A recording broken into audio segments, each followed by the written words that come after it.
Ok. Alors, je vais t'expliquer, Johanna. Comme ça fait une petite récap. On a préparé ça rapidement.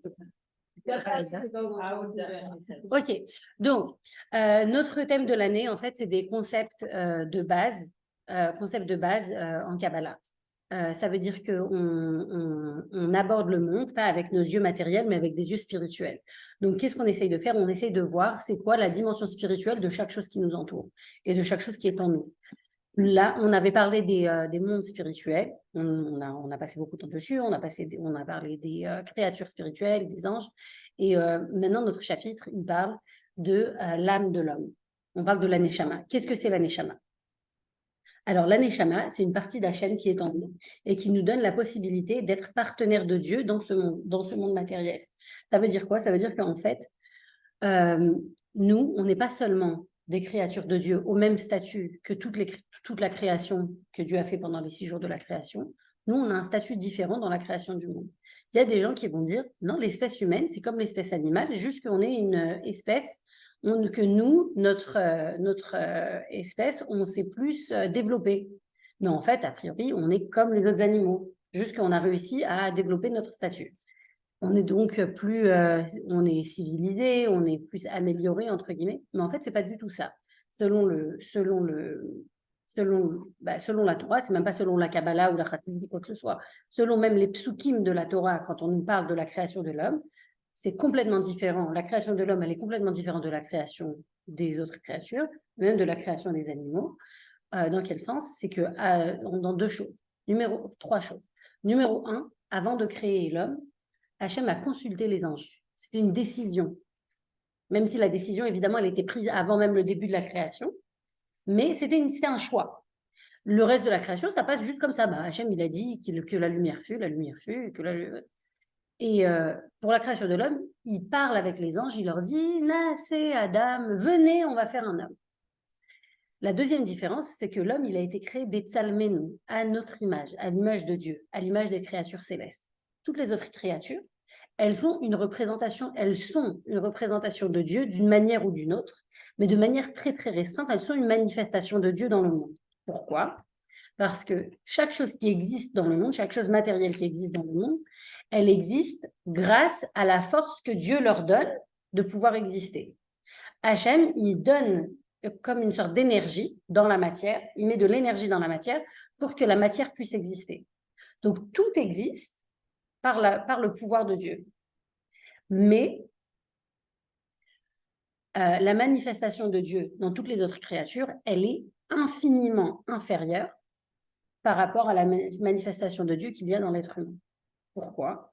Parce que Dieu, il va se contracter de manière énorme pour pouvoir intégrer la matière qui est non humaine. On considère qu'il y a 4 royaumes dans la création. Il y a le minéral, le végétal, l'animal et l'humain. La différence il y a énormément de différences entre chacun des royaumes. Une des différences qu'on peut noter et qui peut nous montrer leur gradation, c'est leur différence de mouvement. Le minéral, il n'a pas de capacité de mouvement intrinsèque. Je peux, moi, bouger une pierre, mais la pierre, elle ne peut pas se bouger toute seule. Oui. Donc, elle a un pouvoir qui est très limité. De la même manière, l'expression de Dieu dans la pierre et dans le monde minéral, il est très limité. Il est très contracté. Il n'est pas limité dans le sens, il n'a pas de force, dans le sens, Hachem, il l'a beaucoup minimisé. Dans le monde végétal, je ne veux pas dire qu'un arbre, il va bouger tout seul, mais l'arbre, il va grandir. La graine, la pousse, ce n'est pas la même que l'arbre qui a grandi. Donc, il y a un mouvement dans le monde végétal. Il est limité, le mouvement, mais il existe. Ce n'est pas qu'il se déplace, mais il se déplace en hauteur. Donc, ça montre une révélation de Dieu qui est plus intense. L'animal, d'un autre côté, l'animal, il peut se mouvoir dans le monde entier. Donc, il a aussi une manifestation de Dieu qui est plus présente dans son existence. Et ça montre la révélation de Dieu qui est plus c'est comme si vous augmentez le voltage d'un appareil électrique, bah, ça affecte, vous augmentez le son il va être plus fort. Bah, on augmente la révélation de Dieu et ça lui donne plus de possibilités à la création. L'être humain, par rapport aux trois autres royaumes, l'être humain, il est, mais genre, à des milliers d'années supérieurs. Pourquoi? Parce que l'être humain, c'est pas juste qu'il a la force de Dieu pour exister, il a une partie de Dieu. Merci. La troisième chose qui est différente dans la création, dans la formation de l'être humain, c'est que Hachem, il n'a pas créé avec la parole. Toutes les créatures du monde, elles ont été créées avec la parole. Et on dit que Hachem, il a utilisé 10 paroles pour créer le monde. Que la lumière fut, que l'espace fut, que les astres fussent, toutes les choses qu'Hachem, il a créées. 10 paroles, Hachem, il a utilisées pour créer le monde. Mais pour créer l'homme, Hachem, il n'a pas utilisé la parole. Il n'a pas dit, oh, que fut un homme, et l'homme a commencé à exister. Il a insufflé, d'abord, il a formé, on dit qu'il a formé l'homme avec de la terre, et ensuite, il a insufflé, il a mis son souffle dans l'homme. C'est quoi le souffle? Le souffle, c'est quelque chose qui est très profond en nous. Par exemple, quand on souffle un ballon quand on gonfle des ballons pendant longtemps, on est crevé. Ça nous pompe notre énergie. Ouais. Pourquoi? Parce que ça prend notre souffle. Ça prend quelque chose qui est profond en nous. Par contre, parler ou souffler, on peut parler pendant longtemps sans se fatiguer. Mais souffler dans quelque chose, ça nous prend plus de force. Pourquoi? Parce que c'est quelque chose qui est plus profond. Et ça nous prend à une source plus profonde à l'intérieur de nous. Donc, quand Dieu, il a soufflé à l'intérieur du corps de Adam pour le faire exister, il lui a mis en lui une partie profonde de lui-même. Pas juste le souffle de la parole, le souffle d'insuffler. Quelque chose de plus profond dans Hachem. C'est sa Neshama. Et donc, en fait, aujourd'hui, de quoi on va parler, c'est de qu'est-ce que c'est la Neshama. Alors, la Neshama, on l'avait mentionné au début quand on avait parlé des malachim, par contraste aux malachim. On avait dit un malach, un ange, c'est un être qui est complètement spirituel, mais qui est uniforme. L'ange, il a une mission, il a une identité. C'est une identité simple. C'est comme si je dis une feuille. La feuille, elle est plate. Je n'ai pas à chercher qu'est-ce qu'il y a à l'intérieur de la feuille. La feuille, elle est plate. Par contre, si j'ai un cube, je peux avoir des choses à l'intérieur. Donc, la Neshama, elle va représenter plus un cube parce que la Neshama, c'est une créature qui est complexe. Elle a énormément de components, elle a énormément de parties à l'intérieur d'elle-même. Pardon. Pour commencer, chaque juif, chaque être humain, il a une Neshama qui est une partie de Dieu que Hachem lui met en lui. C'est une partie de Dieu qu'Hachem met en lui pour lui donner le pouvoir d'exister en tant qu'être humain. En quoi nous, on est différents? Les êtres humains sont différents des animaux. C'est que l'être humain a le pouvoir de créer et l'être humain a le pouvoir de choisir. Choisir, c'est le privilège de l'être humain. Les animaux, ils n'ont pas le pouvoir de choisir. Ils vivent avec leur instinct et leurs actions sont en fait des réactions à leur situation. Nous, on a le choix de pouvoir choisir. Un chat, il n'a pas le choix de chasser une souris. S'il voit une souris, instinctivement, il va aller lui courir après. Nous, on a le pouvoir de choisir si les bourriquas sur la table, on va les manger ou pas. Donc, nous, on a le choix on a la possibilité d'avoir un choix. D'où on a cette possibilité, c'est parce qu'on a été créé à l'image de Dieu. Et Dieu, lui, il est la source du choix. Donc, nous, là, il a le pouvoir de choisir. Donc, nous, on a le pouvoir de choisir aussi. Maintenant, ce qui se passe, c'est qu'un juif, il a 2 neshamot. On a 2 neshamot. Vous avez peut-être appris ça dans le cours de Tania. Je ne sais pas si vous êtes arrivé là. Hein? Okay. Alors, un juif, il a 2 neshamot. Il a une nefesh. Il a une neshama qui est une neshama animale et une neshama. On a fait côté gauche, côté droit et la neshama animale et la neshama spirituelle. Ouais, si. Ah oui, moi je n'étais pas là. Mais ça va revenir. Ça va revenir. Et ça se trouve, tu l'as appris, mais pas dans ces termes-là. Bon. Tu vas te reconnaître dans le discours. Tu vas, parce qu'elle n'a pas dit neshama. Elle a dit nefesh. Non, elle a dit âme animale. L'âme animale et l'âme spirituelle. L'âme divine. L'âme divine, elle a dit. Ouais, c'est bon. Okay. C'est ça, neshama. D'accord. Ah, d'accord. Donc, on a 2 âmes. L'âme divine et l'âme animale. L'âme animale, c'est d'une certaine manière l'âme qui nous fait exister à peu près comme un animal. Ça veut dire ça nous fait exister en tant que personne matérielle.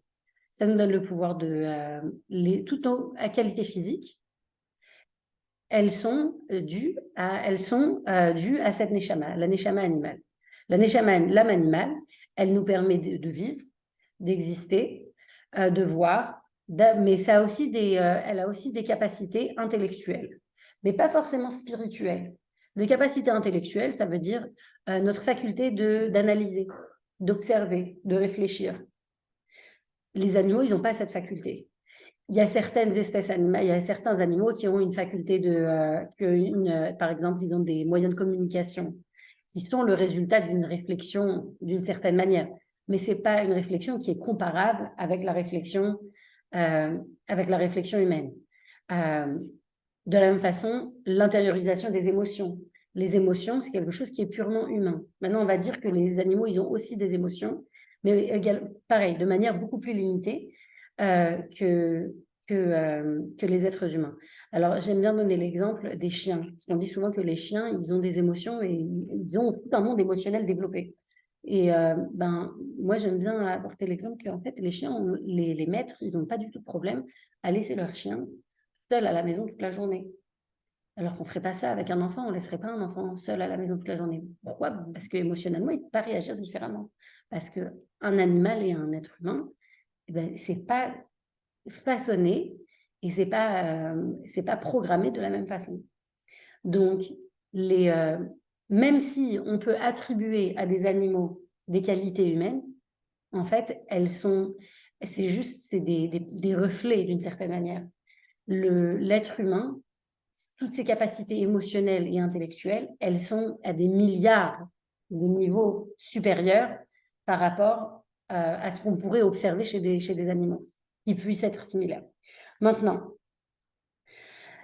donc ça, c'est l'aneshama, l'âme animale. L'âme animale, c'est celle qui va nous pousser à atteindre tous les besoins et plaisirs physiques. Ils ne sont pas négatifs, ils sont nécessaires. Ils sont nécessaires parce qu'on est placé dans un monde matériel et on a besoin de vivre de manière matérielle. Maintenant, en plus de ça, en plus de cette âme animale, on a une âme qui est divine. L'âme divine, c'est une autre partie. C'est une deuxième âme. C'est pas la deuxième partie de l'âme. C'est une deuxième identité qu'on a à l'intérieur de nous-mêmes. Et cette deuxième identité, c'est une âme divine. Et comme je vous ai dit que l'âme, c'est quelque chose de complexe, je vais aller déjà vers la complexité. C'est une âme divine qui a 5 niveaux. En fait, l'âme animale aussi, elle a 5 niveaux, mais il y a un niveau qui est juste pour les besoins physiques, il y a un niveau qui est pour l'analyse et la compréhension, un niveau qui est pour avoir des opinions et des désirs. Et le 4e et 5e niveau, je ne me rappelle pas exactement, mais ça va graduellement, de manière plus raffinée dans la perception du monde. L'âme divine, elle a 5 niveaux. Et ces 5 niveaux-là, ils ont un nom. Et ces 5 niveaux-là, si on se rappelle des 4 mondes qu'on avait étudiés, on avait dit qu'on avait 4 mondes spirituels et un niveau où il n'y a pas de monde, il y a Hachem qui existe en tant que lui-même. On avait dit, et c'était le Ensof, au-dessus de Hatzilut. Hatzilut, c'est le niveau des mondes les plus hauts, mais c'est un monde. Et le fait que ce soit un monde, ça montre que Hachem, il a dû se contracter pour que ce monde puisse exister, même s'il s'est contracté de manière minimale. C'est comme si tu dis, je mets un rideau entre cette partie de la pièce et l'autre pour faire une séparation. Et par contre, sur le devant de la maison, j'ai une porte blindée. La porte blindée, c'est sûr que c'est une séparation beaucoup plus forte avec l'extérieur qu'un rideau. Mais il y a quand même un rideau. Donc, le monde de Hatzilut, on va dire, c'est comme s'il y avait un rideau entre Hachem et le monde qu'il a créé. C'est une séparation qui est très, très fine. Donc, Hachem, il est très, très développé, très exprimé dans ce monde-là, mais il est quand même contracté. J'ai une question. Vas-y. Concernant les deux âmes. Ouais. Je ne sais pas si Rika utilise âme animale et âme divine. Je ne sais pas si c'est ce terme-là qu'elle utilise, parce qu'elle nous expliquait que le tzaddik, par exemple, oui, il a les réactions animales, elles n'existent même plus. Elles n'existent pas dans son cœur. Exact. Alors que le Benoni, il a cette bagarre en lui, exact. Mais ça ne monte pas jusqu'en haut. Donc, il a ces deux forces qui se bagarrent dans son cœur, et ça ne monte pas jusque-là. Donc, il ne le sait même pas. Ça se bagarre à l'intérieur. OK? Alors, est-ce que le tzaddik, il a deux âmes aussi, du coup? Alors, très bonne question. Le tzaddik, il a une âme animale qui est complètement soumise À son âme divine. à son âme divine. Complètement. Ça veut dire que ses besoins physiques sont inexistants par rapport à ses besoins spirituels. Je vais te donner... Il n'y a pas de bataille. Je vais te donner un exemple. Il y avait le deuxième Rabbi Lubavitch. Son père était rabbi. Et le deuxième Rabbi Lubavitch, il s'appelait Rabbi Dovber. Et il avait beaucoup de sœurs aînées. Et lui, c'était le premier garçon. Quand il était jeune, son père, donc n'ayant pas eu de garçon, il avait éduqué ses filles comme si c'était des garçons. Et donc, il leur donnait des cours privés de Chassidut. Maintenant, les cours privés du Rabbi Shneur Zalman, c'était le top du top. Donc, son père, il lui avait dit, toi, Dovber, t'es trop jeune, toi, t'es pas invité. Tu peux pas venir. Donc, lui, il était très déçu. Il s'est dit, bon, bah, c'est pas grave, je vais me cacher dans le poêle à chauffer de la chambre. Et comme ça, je pourrais écouter. Son père, ni une ni deux, il le découvre. Parce qu'il n'a pas besoin de le voir pour savoir qu'il est là, vu que c'est un tzaddik. Lui, le monde matériel, il n'a pas de barrière pour lui. Ce n'est pas une barrière pour lui. Lui, il sentait la présence de son fils qui était indésiré dans la pièce. Donc, il lui a dit, Dovber, sors. Il dit, d'ailleurs, je vais te donner une punition. C'est que tu seras privé de classe jusqu'à nouvel ordre. Je ne vais pas te donner de cours. Donc, tu ne pourras plus apprendre la chassidoute avec moi jusqu'à ce que je décide que tu puisses. Eh bien, il est tombé malade. Il est tombé malade et il était alité. Pourquoi? Parce que pour lui, sa nourriture, comme de la même façon que nous, si on nous met à jeûner pendant une semaine, on te dit, voilà, privé de repas, grève de la faim, imposée, ben, on ne peut pas survivre. Lui, on l'avait privé de sa nourriture spirituelle, il ne pouvait pas survivre. Et comment est-ce qu'il s'est remis de sa maladie? C'est quand son père il s'est assis à côté de lui et lui a dit, c'est bon, je vais t'enseigner. C'est fou, hein? C'est extraordinaire. Ouais, c'est un niveau très, très élevé. On raconte sur ce rabbi-là, on raconte on dit que si on lui avait coupé le bras, on n'aurait pas vu du sang, on aurait vu de la chassidoute qui coulait. Donc c'est un niveau très élevé. Mais d'une autre manière, c'est pas ce que la Torah attend de nous. C'est pas ce que le judaïsme attend de nous, c'est parce que la chassidoute attend de nous. La chassidoute, elle attend de nous qu'on vive dans notre monde et qu'on élève, nous, le monde. Oui, au niveau spirituel. Quand elle parlait de ça, elle disait 80-20%. Tu te rappelles? Elle disait c'était manger, c'était dormir, c'était tout ça qui nous faisait. C'était notre âme animale en vrai. Mais Hachem, il attend quand même de nous qu'en mangeant, on fasse un bracha, donc on élève. C'est ça l'aliment, c'est ça? Exact. Parfaitement. Ouais. Parfaitement. Donc le but, c'est quoi? C'est que nous, on puisse utiliser tout ce qui est matériel en spirituel. Donc quand on dit l'âme animale, l'âme divine, les deux, elles sont nécessaires. Pourquoi? Parce que l'âme, qui est une créature qui est complètement spirituelle, elle est placée dans notre corps, dans un corps humain. Le corps humain, c'est un corps matériel qui va construire l'âme. Il va l'emprisonner d'une certaine manière. Parce que l'âme, si elle est uniquement spirituelle, elle est attirée seulement par le spirituel. On compare l'âme à une flamme. Et je ne sais pas si on en avait parlé une fois dans une classe d'avant. On compare l'âme à une flamme, on dit de la même manière qu'une flamme, elle est toujours attirée vers le haut. Et pourquoi elle est attirée vers le haut? C'est parce que la source du feu, elle est derrière le soleil. Derrière le soleil, c'est là qu'il y a la source essentielle du feu. Tout le feu dans le monde qui existe, il vient de cette source-là. Et donc, le feu, en fait, il veut toujours retourner à sa source. C'est pour ça qu'il va toujours vers le haut. Et la neshama, en fait, elle est dans notre corps. Mais la neshama, elle est emprisonnée dans notre corps. Elle, ce qu'elle veut, c'est être unie avec Hachem. Pourquoi? Parce qu'en fait, il y a je vous ai dit, il y a 5 parties dans la neshama. Une des 5 parties, c'est une partie qui est vraiment une partie d'Hachem lui-même. C'est comme si j'ai une pomme, je coupe un morceau de la pomme. Le morceau de la pomme, c'est vraiment une partie de la pomme elle-même. Elle est séparée du reste de la pomme, mais c'est de là qu'elle vient. Après, la partie de la pomme, elle n'en a rien à faire. La couper. Mais la neshama, il y a la 5e partie de la neshama, on en parlait. Elle, c'est une partie qui fait vraiment partie d'Hachem. C'est comme Hachem nous donne une part de lui-même qu'il associe à nous, à notre identité. Et cette partie-là d'Hachem, elle est en constant longing. Elle veut toujours, elle a une aspiration constante à retourner vers Hachem. Et le corps, il la garde à l'intérieur. Je dis non, on n'en part pas. De la même façon que la mèche, elle garde la flamme ici. S'il n'y a pas de mèche, le feu, il part. Donc, pour revenir à nos moutons, 5 parties de la Neshama. Alors, c'est très intéressant.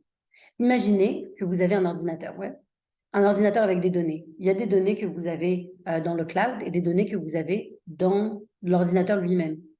Alors, on va dire que la Neshama, il y a un peu ces deux choses-là. Et je ne sais pas comment il faisait pour l'expliquer, en fait, avant qu'il y ait le système Internet. Mais parce que c'est hyper abstrait comme système. Je vous explique. Il y a 5 parties de la Neshama. Il y a 3 parties de la Neshama qu'on a à l'intérieur de nous et 2 parties qu'on n'a pas à l'intérieur de nous, mais qui sont reliées à nous. C'est notre cloud. Mais notre cloud, ça veut dire qu'il est vraiment, c'est à nous. Il n'y a personne d'autre qui peut y accéder que nous. Comment on aurait expliqué ça si on n'avait pas ce système dans le monde? Il y a une partie de la Neshama, elle n'est pas à l'intérieur de toi, mais elle t'appartient. Comment ça s'explique? C'est vrai en soi. Bon, donc il y a 3 parties de la Neshama qui font partie de nous, qui sont à l'intérieur de nous. Ça s'appelle Nefesh, Ruach, Neshama. Nefesh, c'est un mot qu'on amalgame souvent avec Neshama. On l'utilise dans les textes, on peut utiliser le mot Nefesh, le mot Neshama, ça s'interchange facilement. Donc, et les deux, ça veut dire âme en soi. Mais Nefesh, c'est le niveau le moins élevé de la Neshama. Il vient dans le corps au moment de la naissance. Au moment de la naissance, on a le Nefesh. C'est acquis. Ruach, c'est la deuxième partie de la Neshama. Pardon. Nefesh, ça vient au moment de la Brit Mila pour un garçon et au moment où on nomme une fille à la Torah. Quand une femme elle est enceinte, le bébé il n'a pas encore de Neshama. C'est très, très complexe. Parce que si je te dis non, tu vas dire, alors il n'est pas vivant. Ouais, parce que j'ai une histoire et je crois qu'il a la Neshama. Alors, la Neshama, elle a déjà été assignée. Ah oui, c'est ça. Et quand il Elle est déjà été avant même que tu sois enceinte. 40 jours avant la conception, la Neshama, elle a déjà été assignée. Parce qu'un rave, un sadique qui te dit que tu es enceinte. Je sens une Neshama en plus. Oui, clairement. Et d'ailleurs, on dit par exemple qu'un Khatan et une Kala, il y a des communautés où c'est les deux mères qui les amènent sous la roupa. Et si la mère elle est enceinte, elle n'a pas le droit d'amener la fille sous la roupa. Pourquoi? Parce qu'il y a 2 personnes qui doivent amener la fille sous la roupa, pas 3. Donc oui, il y a la Neshama, elle est déjà attachée au corps, mais dans le cloud. Dans le cloud. Elle n'a pas encore intégré. Elle n'a pas encore intégré. Mais elle est clairement... d'abord, l'embryon, il a une vie. Il a une vie. Il y a beaucoup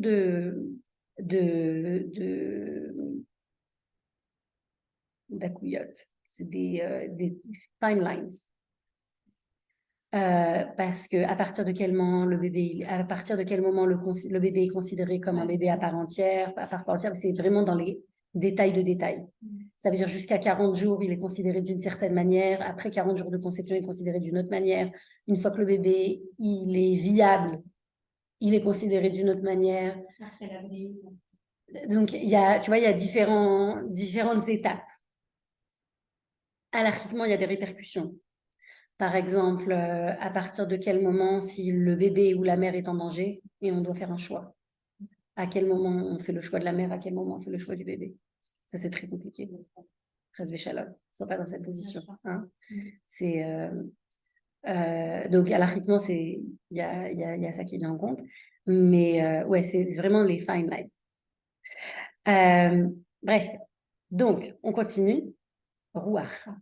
Ruach, c'est la deuxième partie de la Neshama qui va venir au moment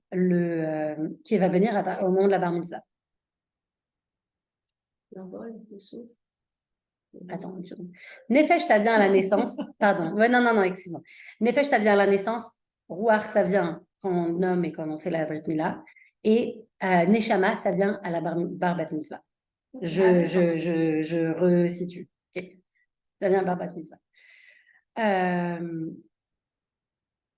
Chaya et Yechida. Pardon, donc je traduis. Nefesh, c'est l'âme. Ruach, c'est l'esprit. Et l'esprit, c'est quelque chose qui n'est pas défini. C'est quelque chose qui est abstrait.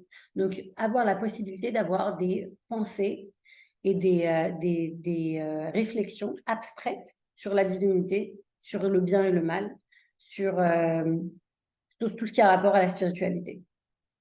Neshama, c'est un achèvement, un aboutissement d'une compréhension spirituelle et d'une conscience spirituelle.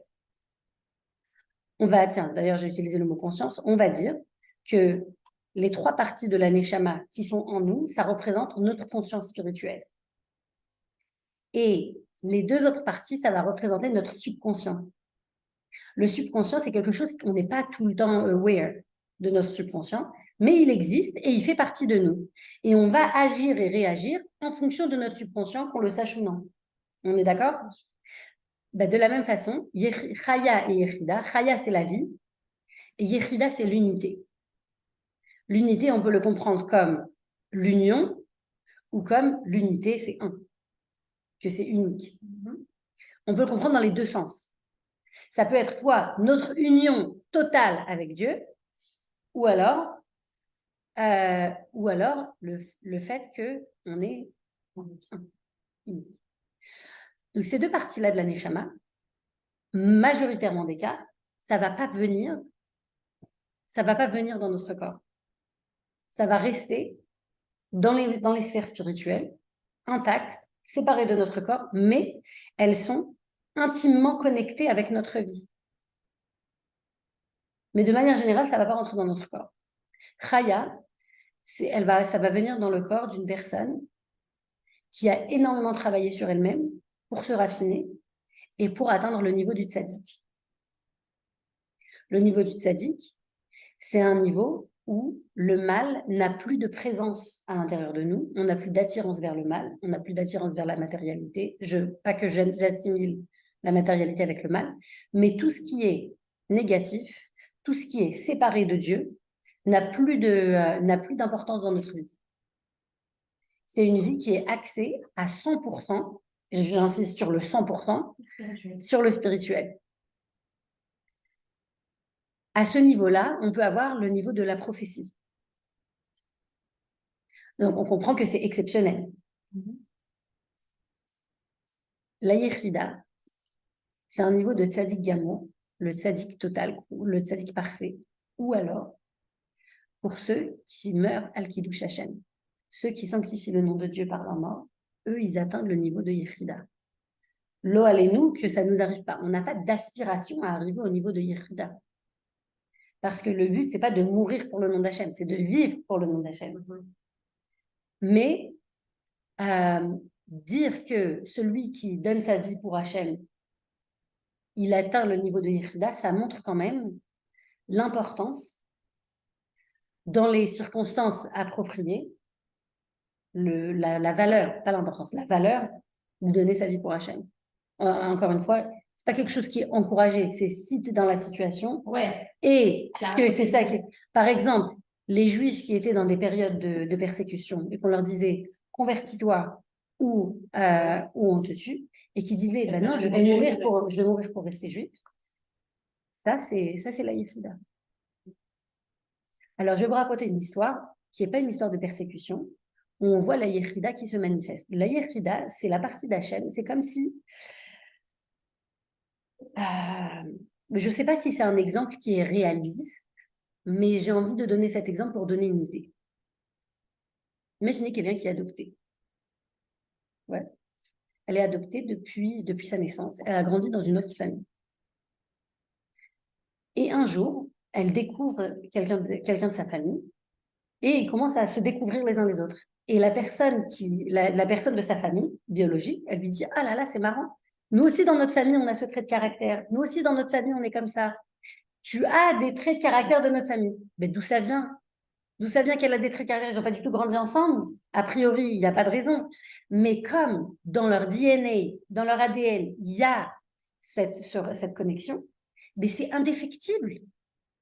Donc, la personne, elle va ressembler à ça, elle va avoir des traits de caractère de sa famille biologique, sans même le savoir, parce que c'est sa famille biologique. Il n'y a pas d'autre explication. Moi, je vais pas mentir avec mon frère, on a plein de similitudes, c'est la vérité. Pourtant, on était à 40 000 km, 16 000 km. Oui, Il est à Tahiti, lui.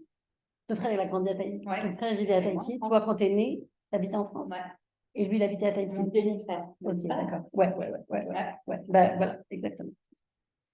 Et donc, la yéchida, qu'est-ce que ça montre? La yéchida, c'est ce qui va nous faire avoir une conscience abstraite de notre identité divine sans même qu'on le sache. Alors, je vais raconter une histoire. C'est une histoire, la fille du Rav dont on va raconter l'histoire, c'est elle qui m'a raconté l'histoire. Ok? Ah, c'est un Rav d'Atlanta, mais je ne l'ai pas rencontré à Atlanta.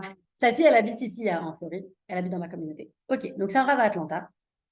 Un jour, il y a un membre de sa communauté qui l'appelle, un membre de la communauté qui est assez, très traditionnaliste, non, même pas traditionnaliste. Vous connaissez les juifs de Yom Kippour, genre? Ouais. Voilà.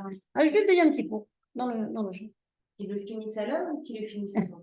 Il vient à la choule à Yom Kippour. On ne va pas rentrer dans les détails. Des gens qui viennent à la choule pour les fêtes, qui font des donations à la choule, ils se sentent juifs, mais on ne va pas dire qu'ils sont religieux. Bon. Et donc, ce couple-là, ils appellent le rabbin en panique. Ils disent, voilà, regardez, monsieur le rabbin, nous, on a une fille. Nous, on lui a toujours dit qu'elle est juive. On l'a éduquée avec une identité juive. Et là, elle nous annonce qu'elle veut se marier avec un non-juif. On est dévastés, on ne sait pas quoi faire. S'il vous plaît, est-ce que vous pouvez lui parler? Et je ne sais pas trop quoi lui dire. Et donc, ils arrangent un rendez-vous. Et elle arrive, la jeune fille arrive, toute seule, sans son compagnon. Et elle dit au Rav, écoutez, moi, je viens vraiment par respect pour mes parents. Moi, j'ai rien à faire avec un rabbin. Je vous dois rien. Je vous connais pas. J'ai rien à voir avec la religion. Je sais pas je sais même pas ce qu'on veut. Pourquoi mes parents, ils sont tellement paniqués à l'idée que je me marie avec un non-juif. Je ne vois vraiment pas leur problème. C'est mon choix. Moi, vous savez, moi, j'ai grandi dans les écoles publiques, dans les meilleures écoles privées d'Atlanta, pardon. J'ai grandi dans les meilleures écoles privées d'Atlanta. J'ai eu une très bonne éducation. J'ai fait les meilleures universités. Je me sens beaucoup plus américaine que juive. Je ne vois pas pourquoi je devrais choisir mon partenaire de vie en fonction de sa religion. Il n'y a rien en moi qui répond à mon judaïsme. Pour moi, mon judaïsme, il ne veut rien dire, à part que mes parents ils me disent t'es juif, ben, ça ne veut rien dire. Oui, bien sûr, je comprends.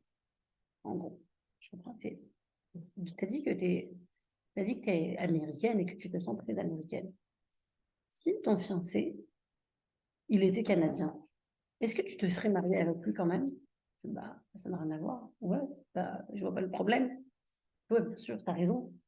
Mais imagine, il t'avait dit, écoute, tu sais, moi, je suis canadien, c'est très important pour moi d'être canadien. Je voudrais que tu sois aussi canadienne et que tu abdiques ta nationalité américaine. Écoutez la fin. Elle lui dit, écoute, elle lui dit, écoutez, vous savez, moi, je l'adore, c'est l'homme de ma vie, je ferai vraiment tout pour lui. Ouais, si ça viendrait à abdiquer ma nationalité américaine, je pense que je le ferais, oui. Je fais, ouais. Je dis, mais s'il te disait, écoute, je voudrais que tu abandonnes la religion juive pour te marier avec moi, tu le ferais? Et elle s'arrête. Et elle réfléchit. Et elle commence à pleurer. Pourquoi elle pleure? Elle dit, je ne sais même pas pourquoi je n'ai pas pu vous répondre directement. Parce que vraiment, ça ne veut rien dire pour moi d'être juive. Pourquoi je n'ai pas pu répondre directement comme j'ai répondu pour être américaine? Pourquoi j'ai eu ce moment de pause? Et le Rav lui a dit, mais ça c'est ta yéchida. Ça, c'est ta yéchida. Ça, c'est ta neshama qui s'est réveillée à ce moment-là parce qu'elle s'est sentie en danger dans son identité. Elle s'est sentie en danger, elle a dit, hey, il y a quelque chose là. Mais ça veut dire qu'elle existe, qu'elle est là. Elle fait partie de toi. Oui, c'est vrai, elle est pas tu vis pas ta vie en accordance avec ta neshama. Elle fait pas partie de ta vie constamment, mais elle est là et tu t'es rendu compte dans un moment de danger, euh, dans un moment de basculement. Je me dis, ah, mais il y a quelque chose. Je m'étais jamais rendu compte, mais c'est là. Ça, c'est la Yechida. Maintenant, l'histoire, elle continue pas en disant, ouais, et après, elle est devenue religieuse, tout ça. Non, non, l'histoire, elle continue pas. Non, l'histoire, elle raconte pas. Ma copine, elle m'a dit que l'histoire, c'est ça. Mais écoute, eh ben, tu sais quoi? C'est ça la force. C'est ça la force. La force, c'est quoi? La force, c'est quoi? C'est que la Neshama, elle s'exprime, elle fait son travail. Le choix, il reste avec nous. Est-ce qu'elle a continué à avoir une relation avec le Rav? Non, elle n'a pas continué à avoir une relation avec le Rav. Le Rav, il n'est pas en contact avec cette famille au jour d'aujourd'hui. Mais la Neshama, elle se dévoile quand elle a besoin de s'exprimer. C'est une révélation de Dieu qu'elle a eue. Voilà. Mais c'est très rare, ce qu'elle disait. Oui, mais oui, c'est sûr, mais oui. Du nazi. Ah, Mais oui, c'est toi qui a dit jeudi que t'étais pas là jeudi. Ah, elle a raconté une histoire. Parce que vous êtes vraiment synchronisation. Ouais, c'est bien que je suis les deux. Écoute, c'est une Torah, hein, c'est la même chose. Je te coupe 2 minutes. Vas-y. Je dois aller aux toilettes. On parle vraiment du même sujet. Elle a raconté donc un capot pendant son un juif qui avait vraiment. Un juif, pardon, qui était capot, donc qui était surveillant, mais qui vraiment, genre, avait rien de poche. Genre, le mec, il faisait souffrir les juifs, il était mauvais nazi, vraiment. Vas-y. Oui, mais raconte des capots. Et donc, il y avait des religieux et ils m'ont dit le jour de Kippour, je t'en supplie. Donc, ils sont allés voir le rabbin du dortoir, enfin, le plus religieux, ils ont dit, va voir le capot, dis-lui, je t'en supplie pour Kippour. Essaye juste de nous limiter le travail interdit. Mais personne ne va le parler. Tellement le mec, il fait peur à tout le monde, tu as compris que personne ne va lui parler. Non, ok, je vais y aller. Là, je vais y aller. Donc, il a été et tout. Donc, il a dit, ok. C'est fait que ça fait 2 ans, les mecs qui sont capots avec lui, ils se sont dit d'où son ok de sa bouche, il sort. Ça veut dire que tu ne peux pas t'imaginer. Et elle lui dit, donc il dit, ok, je vais vous limiter le travail et tout. Bon, je te passe les détails de l'histoire et tout.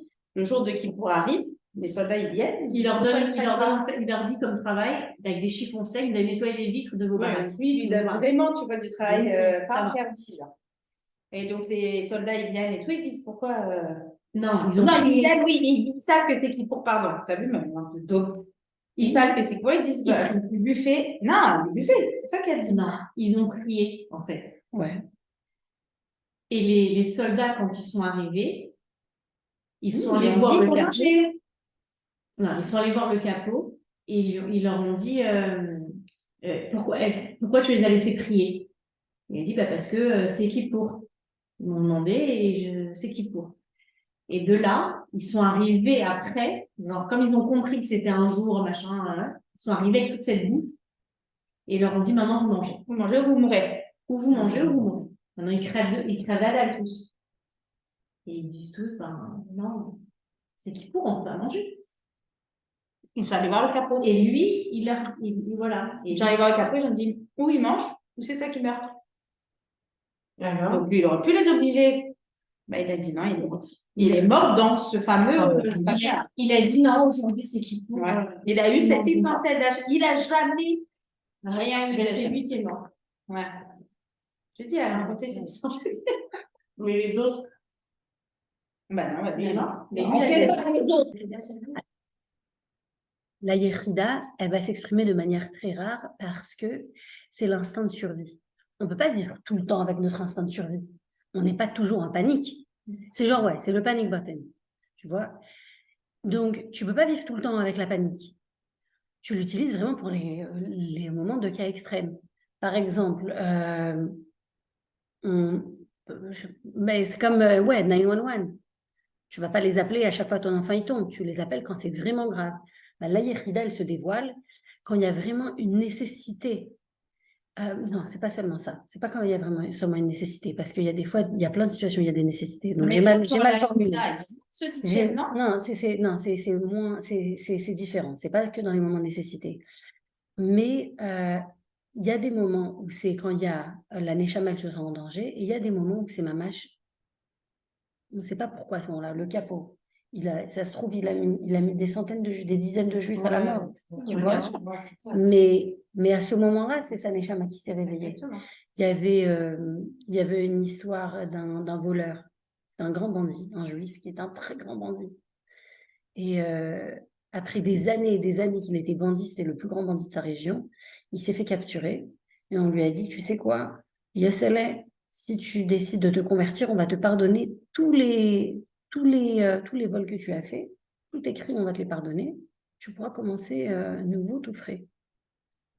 Il a dit non, je préfère mourir que de... Il dit, c'est vrai, j'ai été un voleur toute ma vie, j'ai vécu comme un goy toute ma vie, un goy dans le sens archaïque du terme, mais mourir, je vais mourir comme un juif.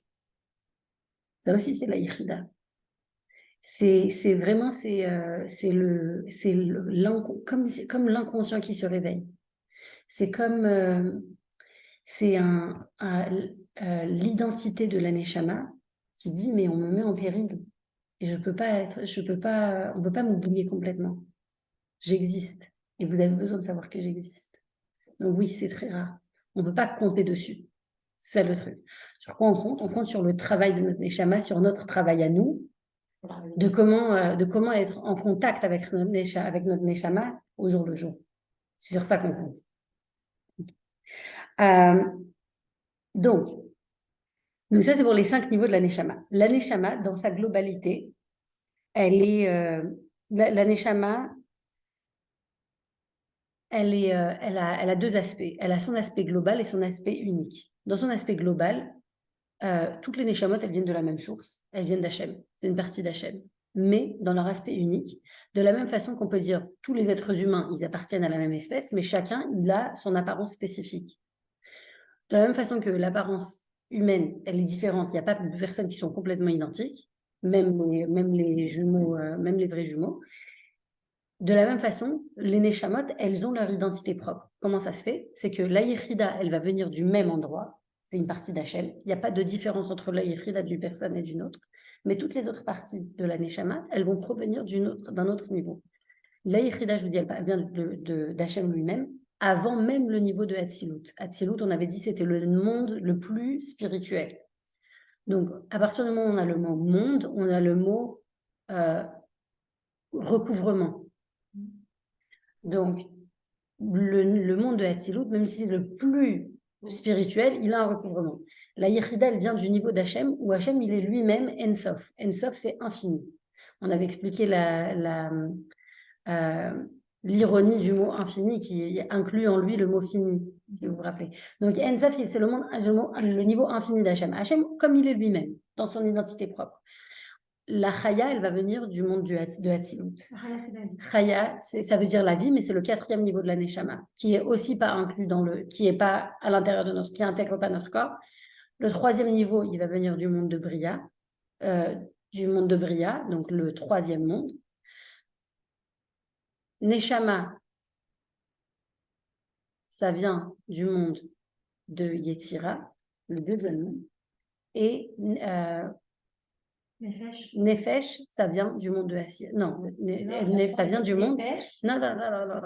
Ruach, ça vient du monde. Ruach et Nefesh, je pense, les deux, ils viennent de la même source. Ils viennent de Yetzira. Yetzira, c'est le monde qui est au-dessus du nôtre. Donc, elles ont une identité globale et une identité unique. De la même façon que des enfants d'une même famille, des frères et sœurs, ils ont une identité unique, mais en fait, ils viennent de la même source, ils viennent de la même famille. C'est la même relation qu'il y a entre toutes les neshamot. C'est pour ça qu'on dit que tous les juifs, on est des frères et sœurs. Pourquoi? Parce qu'on vient tous de la même source. Il y a même une phrase dans la prière qui dit « Barchenu avinu kulanu ke'echad » « Bénis-nous notre Père, nous tous comme un seul. » Donc, on s'adresse à Hachem et on lui dit, t'es notre Père. Pourquoi on lui dit t'es notre père? Parce que c'est le père de toutes les Neshamot. C'est l'origine de toutes les Neshamot. Et nous, on est comme des frères et sœurs. D'ailleurs, dans le Tanya, dans le chapitre 32, le Rabbi Shimon Zalman, il explique que comment est-ce qu'on peut faire pour avoir vraiment Avat Israël. Parce qu'Avat Israël, c'est compliqué, d'aimer son prochain comme soi-même. Non, je vais avoir toujours mes intérêts à moi en premier. Et a priori. Mais il dit, en fait, si on se rend compte qu'en fait, nos Neshamot, elles viennent toutes de la même source et qu'en fait, on est tous vraiment des frères et sœurs spirituellement, on va se rendre compte de la proximité qu'on a, qui est beaucoup plus forte que l'éloignement. Ok, donc on avait parlé des sphirotes là, dans les cours d'avant. Et ce qui va différencier une Neshama d'une autre, ça va être les sphirotes en fait. Les Neshamot, quand la partie des Neshamot, les parties de la Neshama qui viennent des autres mondes, c'est des parties qui vont être attribuées à certaines sphirotes. Ça veut dire que même si tous les niveaux de Chaya, ils viennent du monde de Hatzilut, dans le monde de Hatzilut, il y a des sphirotes. Et donc, notre Neshama, chacun d'entre nous, notre Neshama, elle va être dépendante plus d'une sphira que d'une autre. Donc, sa source, elle va être d'une différente sphira dans chacun des mondes. Donc, c'est ça qui va créer notre identité spirituelle et l'intensité avec laquelle on vit notre spiritualité. Ça va dépendre. Et aussi tout notre caractère, notre façon de vivre les choses, ça va dépendre de quelle sphirote notre Neshama est dans. Et ça, on n'a pas vraiment de pouvoir dessus. C'est Hachem qui décide comment notre Neshama elle se forme. Et c'est Hachem qui décide comment sa Neshama elle se forme. Peu importe qui sont nos parents, notre Neshama elle peut avoir une identité différente. C'est pas dépendant de, c'est pas que on ne peut pas le comparer à l'ADN qui est génétique, que dépendant de qui sont tes parents, ta Neshama elle aura un certain niveau, une certaine fabrication.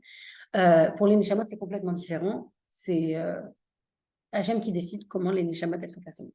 Voilà. Voilà. Ah ouais. Je te rappelle qu'au début de l'année, on avait laissé finir le livre. Ouais.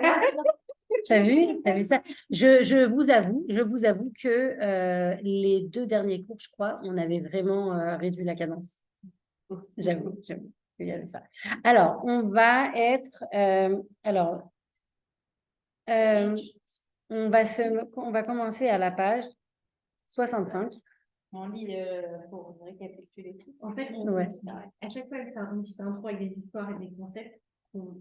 Parce que quand on lit, on Si tu commences, parce qu'on comprend rien dans les livres. Tu le refermes et tu le ranges. Ouais. Que dalle. Elle est- Ouais.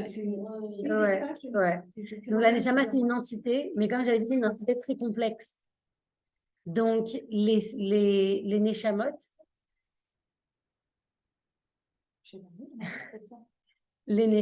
elles ont chacune elle va retourner à son niveau. Donc il y a des mondes de Neshamot, il y a des palais de Neshamot dans chacun des mondes. Il y a les anges et il y a aussi les Neshamot. Ils vont chacun dans leur monde. Chacun dans leur monde. Après c'est compliqué parce que c'est compliqué. Je sais pas comment ça se passe avec les. On dit la Neshama elle va au Gan Eden. Quelle partie du Gan Eden elle va? Est-ce qu'elle peut s'élever, passer du niveau, est-ce qu'elle peut passer du niveau de Yetira, Bria, je sais pas, je sais pas. Mais c'est intéressant. Ouais, je sais pas. Mais dans l'idée, elle retourne à sa source. Idéalement, elle retourne à une source plus élevée que la source à laquelle elle est descendue, parce que c'est comme ça qu'on la convainc, la Neshama.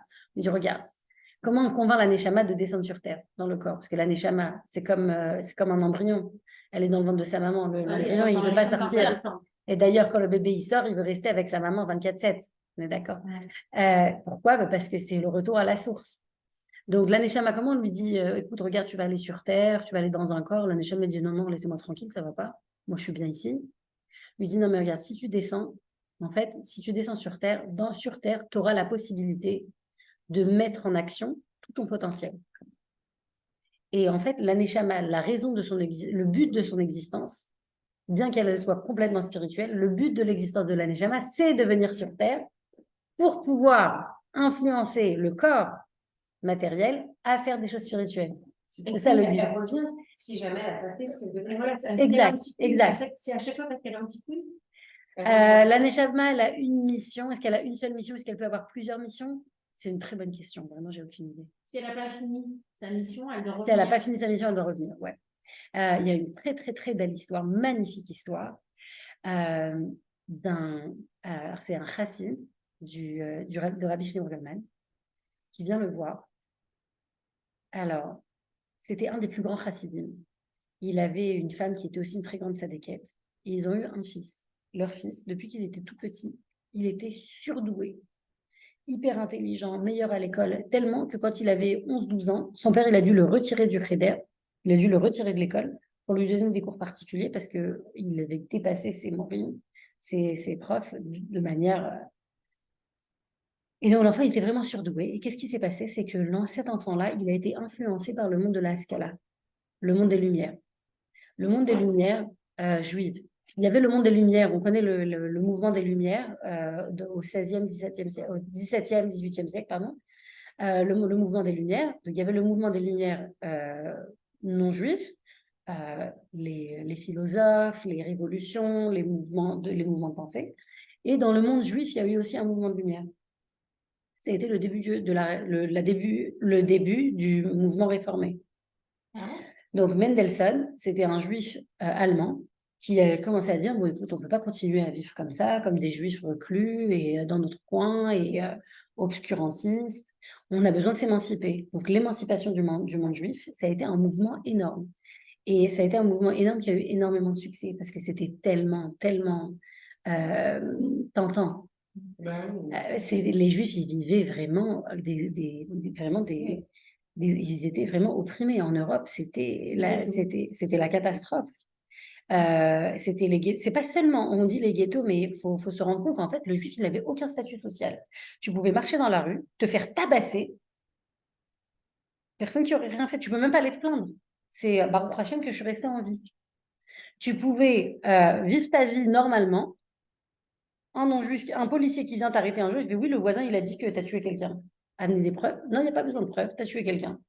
Donc, du coup, quoi? Ils ont pu être médecins, ils ont pu travailler dans les banques, donner de l'argent, etc. Oui, une émancipation énorme. Pouvoir avoir accès aux études, au monde des études, avoir accès à des positions. C'était une tentation extraordinaire. C'était comme une chance inouïe, en fait. Et le mouvement chassidique, les mouvements religieux, en fait, ils se sont opposés de manière féroce contre le mouvement des Lumières. Ils ont dit, mais vous allez nous tuer à la racine. Et c'est ça qu'ils essayaient de faire. Ils infiltraient. C'était une bataille très, très sournoise. Une bataille très, très sournoise. Il y avait j'ai lu Shabbat, je lisais un compte-rendu d'un procès qu'il y avait entre le mouvement chassidique et le mouvement des Lumières, qui essayait d'introduire une loi en Russie pour obliger les enfants juifs à aller en école publique ou aller dans une école pour les juifs, mais dirigée par le système scolaire russe. Donc, pour pouvoir leur inculquer les valeurs russes extérieures au monde juif. Mais aujourd'hui, on a un peu un équilibre comme ça dans le monde juif, où on peut avoir des études séculaires et des études juives. Mais c'était inouï auparavant. Et le danger d'assimilation, il était trop fort parce que l'oppression, elle était trop forte de l'autre côté. Nous, aujourd'hui, on peut vivre notre vie juive heureuse. Mais il n'y avait pas cette possibilité-là avant. Donc, forcément, si tu as le choix entre être religieux et opprimé ou pas religieux et émancipé, bah, le choix, il est vite fait, quoi. Et les rabbinim, ils savaient. Ils savaient que ça allait les émanciper. Ça allait émanciper les juifs matériellement, physiquement, mais ils savaient que c'était la perte du peuple juif. Ils avaient dit, dans 50 ans, il n'y a plus de judaïsme. Et le mouvement réformé, il a fait des ravages dans le monde juif. Aujourd'hui, il y a plus de juifs qui se réclament non affiliés ou réformés que orthodoxes. Bref, donc pourquoi je dis ça? Parce que, donc il y avait cet enfant surdoué qui s'est fait happer par le mouvement des Lumières juives. Donc il est parti à l'université et au début, il a dit non, moi je suis quelqu'un de très intelligent, je peux faire la part des choses, non. Il a tout laissé tomber. Il est devenu mathématicien. Et ses parents, c'était un fils unique. Ses parents, ils étaient complètement, broken heart, genre brisés. Ils étaient brisés de voir leur fils dans lequel ils avaient tellement investi, pour lequel ils avaient tellement d'espoir, le voir devenir mathématicien, pas religieux du tout. Et pour eux, c'était vraiment un échec. Et un jour, lors de ces rares visites, le père a réussi à convaincre son fils d'aller voir le rabbi. Il lui dit, non, qu'est-ce que tu veux m'envoyer voir un rabbi? Moi, j'ai fini avec ces choses-là. Le rabbi, c'est quelqu'un d'intelligent. Peut-être au niveau intellectuel, vous pouvez connecter. Il vient voir le rabbi. Et il Quelle lui année dit, ça? quel rabbi? Moi, je crois me rappeler que c'est avec le premier rabbi, mais en fait, ça ne tient pas la route parce qu'au moment du premier rabbi, il n'y avait pas les Lumières. Ce n'était pas encore la période des Lumières. C'était au moment du troisième rabbi des Lumières. Je ne me rappelle pas c'était avec lequel. Je vais revérifier l'histoire, mais je me rappelle pas c'était avec lequel. Mais ouais. Mais c'était, ouais. Mais le mouvement des Lumières, il avait son essor au moment du troisième rabbi. Et il va le voir et il lui amène son livre qu'il vient de publier de mathématiques. Le rabbi le regarde brièvement, il fait, mais il y a 2 erreurs. Je lui dis, mais pas du tout. Qui vous prenez de me dire que j'ai des erreurs? Moi, je suis un mathématicien, je suis hyper reconnu dans mon université. Ça a été approuvé par les plus grands mathématiciens du domaine de mon étude. Voilà. Moi, je te dis quoi. Et donc, il est parti curieux et il est rentré dans sa chambre d'hôtel et il a revérifié son livre et il a trouvé ces 2 erreurs. Donc là, du coup, il s'est dit, bon, il y a avec qui parler en fait. Donc, il est reparti le voir pendant une semaine. Pendant une semaine, il allait le voir tous les jours. Et il est resté, il y a un concept chez les Chassidim qui s'appelle une yechidut. Yechidut, ça vient du mot yechida. Hein. Ça vient du mot yechida, c'est un tête-à-tête avec le rabbi. Et c'est une rencontre de Neshamot, en fait. Parce que le rabbi, il reçoit un chassid, il reçoit, en fait, sa Neshama. Il est parti pendant une semaine. Il allait voir le rabbi tous les jours pendant plusieurs heures, en rencontre privée. Et les chassidim, mais qu'est-ce qui se passe avec cet homme? Parce qu'on voit qu'il n'est pas religieux. On sait qu'il n'est pas religieux. Il n'y avait pas de juste milieu à l'époque. Il n'y avait pas quelqu'un qui pouvait être à moitié religieux. À part chez nous, je trouve. Comment? À part les Français, je trouve qu'il n'y a pas beaucoup de juste. Bah si, tu as les modernes orthodoxes. Ouais, tu mais peux dire. en Israël, par exemple, tout est religieux ou tu l'es pas du tout et tu peux pas manger cachère. C'est vrai, en Israël, il y a un gros stigma sur les religieux. C'est très difficile. Ouais. En Israël, tu manges cachère, tu fais Shabbat. Il y a une aliénation. Il y a une aliénation du monde religieux. Si je mange cachère, on dirait que je mets la perruque. Ouais. J'avais une élève. Ouais, j'avais une élève à Vancouver qui était moderne orthodoxe et c'était la seule. Et mes élèves, ils avaient un programme d'échange en Israël, donc ils allaient en Israël, ils allaient dans un kibbutz pas religieux. Et ils ont dit oui, mais nous on a une élève qui est religieuse. Et ils voient l'élève qui arrive en pantalon, des bardeurs. Ils disent mais qu'est-ce qu'elle a de religieuse elle? Et ben, elle est religieuse, qu'est-ce que vous lui voulez? C'est ça, et ils ne comprenaient pas. Les Français, on a pris que le bien et on a laissé le. Alors, du coup, cet homme, après une semaine de rencontres intensives avec le rabbi, il part. Et les chassidim viennent voir le rabbi et disent mais pourquoi vous avez passé tellement de temps avec lui? Et le rabbi dit vous ne savez pas, cet homme, il a la neshama d'un Amora. Un Amora, c'est quoi? C'est un des sages de la Gemara, qui vivait au temps de la Gemara. Wow. Et c'était un très grand sadique, et pendant sa vie, il avait renié sa religion. Et donc, quand il est monté au ciel, on lui a dit, mais qu'est-ce qu'on va faire avec toi? Tu es une tellement belle neshama. Et regarde ce que tu en as fait. Tu sais quoi? On va te faire retourner sur terre. On va te donner toutes les dispositions nécessaires pour que tu aies une vie parfaitement religieuse, une vie religieuse épanouie. On va te donner les meilleurs parents, les meilleures facultés intellectuelles, la meilleure empathie, toutes les qualités dont tu auras besoin. Et encore une fois, il est parti. Il disait que c'était la 3e fois qu'il revenait sur Terre. Et parce que quand tu as une mission, en fait, toutes les forces, elles se mettent contre toi pour que tu échoues. On dit comment est-ce qu'on peut savoir c'est quoi notre mission? C'est le point le plus difficile pour nous, c'est ça notre mission. Si tu veux savoir c'est quoi ta mission sur Terre, réfléchis, qu'est-ce qui est le plus difficile pour toi dans ta vie?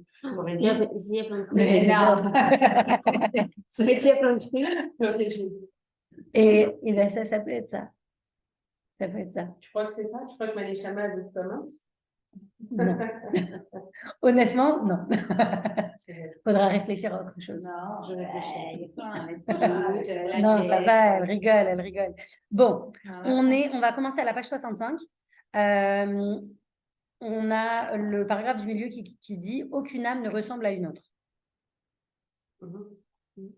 Ouais? Ok. Aucune âme ne ressemble à une autre, qu'il s'agisse de ses actions, de ses devoirs ou de ses modes de fonctionnement. De la même façon que deux personnes sont différentes, les âmes, elles sont différentes, spirituellement, qui reflètent le matériel. D'accord? C'est pourquoi aucune âme ne peut prendre la place d'une autre. Même la plus grande parmi les grandes ne peut remplir le rôle spécifique, ni ne peut occuper la place particulière d'une autre, quand bien même s'agirait-il de la plus petite parmi les petites.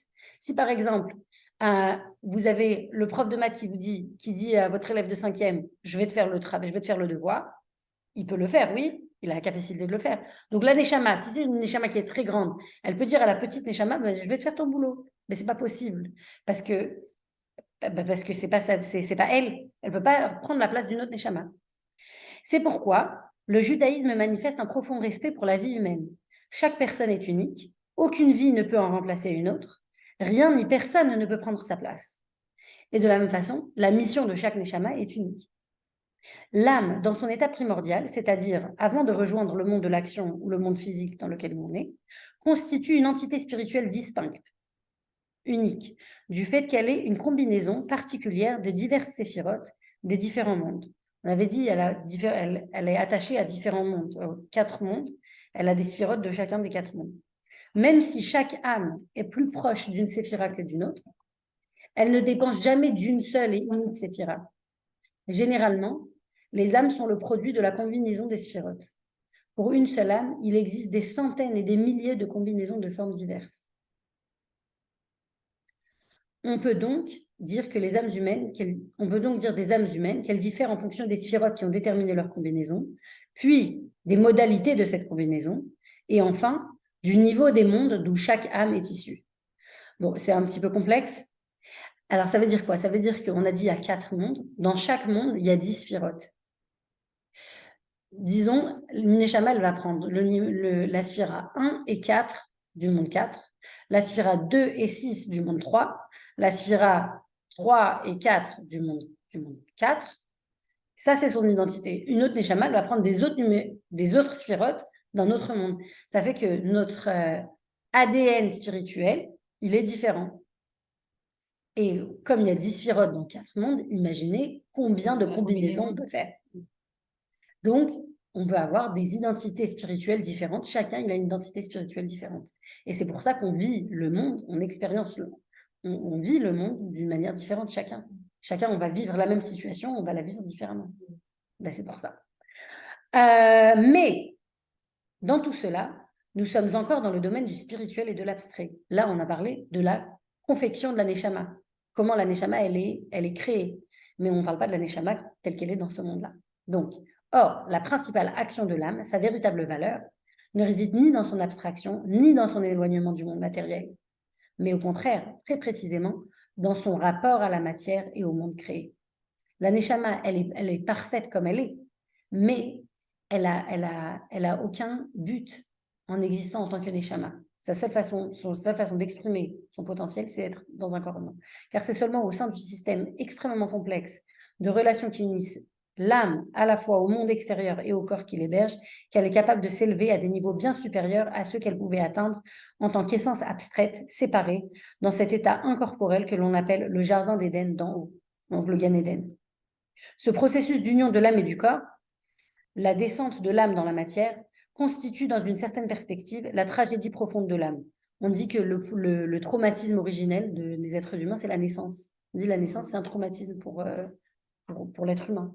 Ben, spirituellement, la neshama, quand elle descend sur Terre, c'est un traumatisme pour elle. Elle se sépare de son identité première, de sa source première. Pourtant, mue par le besoin de descendre afin d'effectuer l'ascension désirée vers des sommets jusqu'ici inconnus, l'âme prend ce terrible risque. Je relis. Pourtant, mue par le besoin de descendre, c'est-à-dire elle ressent un besoin, comme un bébé qui ressent le besoin de sortir de l'utérus. C'est un besoin physique. Il ne peut plus rester à l'intérieur. Il a fini son développement. La Neshama, elle a un besoin spirituel, mais c'est un besoin existentiel de se séparer de sa source pour descendre dans ce monde, pour pouvoir s'exprimer, pour pouvoir remonter plus haut, afin d'effectuer l'ascension désirée vers des sommets jusqu'ici inconnus. Parce que l'âme, quand elle est dans les mondes spirituels, elle est stagnante. Sa seule façon de pouvoir s'élever, c'est en descendant d'abord sur Terre. L'âme prend ce terrible risque. Pourquoi c'est un risque? Parce que dans le corps, elle ne sait pas comment le corps il va réagir face à ses désirs à elle. Il y a toujours une ambivalence entre les désirs de l'âme divine et l'âme animale. Et à chaque fois, c'est une bataille. Qui est-ce qui va gagner? L'âme, elle ne sait pas à l'origine, elle ne sait pas avec qui elle aura affaire. Elle ne connaît pas le monde matériel. Elle ne sait pas comment elle va pouvoir s'arranger. Elle sait qu'il y a un danger. C'est pour ça qu'on parle ici de risque. Elle sait qu'il y a un danger. Elle va prendre le risque d'affronter ce danger et dire « je veux tellement pouvoir m'élever, et je sais que je ne peux pas m'élever quand je suis dans le ciel.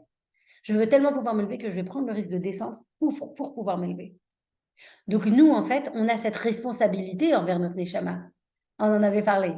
Parce que je me rappelle que aussi avec ma Neshama, on a cette responsabilité envers notre Neshama de lui dire bah, « ça valait le coup, chérie. Tu as bien fait de venir. » Elle se met ainsi en danger. La fusion de l'âme avec le corps et son rapport au monde matériel, elle y constitue le seul élément libre, non soumis au déterminisme des lois physiques. Ils rendent possible la chute de l'âme et par là même la destruction du monde. C'est-à-dire il y a un danger. En vérité, c'est la création elle-même en général et celle de l'homme en particulier qui constitue ce risque, descendre pour mieux remonter. Hachem, il a créé ce monde où il s'est retiré, il s'est recouvert dans ce monde pour qu'on ne puisse pas le voir. Donc nous, on est l'âme animale, l'âme physique, l'âme qui est attirée par les choses physiques, qui renforce notre matérialité. Ben, cette âme, elle a une grande force dans ce monde, puisqu'elle est en symbiose avec le monde qui l'entoure. L'âme divine, elle n'est pas en symbiose avec le monde matériel, mais elle connecte avec le monde matériel d'une façon différente, d'une manière à se dire que c'est un outil pour moi, pour l'élever, que j'ai besoin d'élever. Okay. Donc ça, en fait, on le redécouvre parce qu'on a eu beaucoup d'interruptions dans notre étude, donc c'est important de passer, mais on va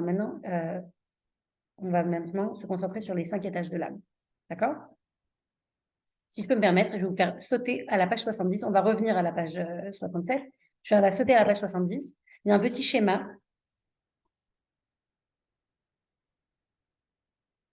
Il y a un petit schéma où on voit les 5 niveaux de l'âme.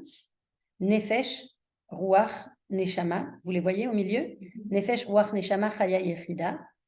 Et donc, ça correspond à, on avait dit, la naissance, la Brit Mila, la Bar Mitzvah, le Tzadik et le Messirut Nefesh. Ici, on a les mondes auxquels ça correspond, les mondes spirituels auxquels ça correspond. Et on a ici, sur le côté, on a le Nefesh Abéanite, Nefesh Elokit, l'âme animale et l'âme divine. C'est les deux âmes qui sont à l'intérieur de nous, chacune avec leurs besoins spécifiques. Donc là, quand on a en forme de schéma, c'est plus facile. Ensuite, il faut garder à l'esprit que la Nefesh, elle a ses sphirotes, Ruach, elle a ses séphirotes, chacune, elle a ses séphirotes. OK? Ça clarifie un petit peu? Oui. OK. Donc, on retourne page 67, les 5 étages de l'âme. Lorsqu'on parle d'union de l'âme avec le corps, il ne faut surtout pas voir en l'âme une essence particulière qui serait prisonnière de la matière. Elle reste en soi immatérielle, dépassant non seulement les limites de la matière, mais aussi celles de ce que l'on considère comme l'esprit. Ça veut dire que l'âme, c'est vrai qu'elle est, on a dit, enfermée dans le corps, mais elle garde quand même son identité et ses facultés. Alors on vous donne l'exemple de quelqu'un qui a un chauffeur. Disons, on a une voiture. Et on dit, moi, j'ai pas envie de conduire ma voiture tout seul, je vais prendre un chauffeur. Donc, tous les matins, je dis à mon chauffeur où je vais aller. Et le chauffeur, il est censé suivre mes instructions. Mais imaginez que le chauffeur, il décide que non, lui aussi va avoir des opinions où on devrait aller aujourd'hui. Donc, vous montez dans la voiture, fait, OK, on va à l'école, on dépose les enfants. Fait, je ne veux pas aller ouais, tu peux pas prendre un café d'abord? Bah, non. Et donc, du coup, on a une conversation, genre, on est censé faire quoi? Chérie, t'es le chauffeur. L'âme divine, c'est moi. La voiture, c'est mon corps. Et l'âme animale, c'est le chauffeur.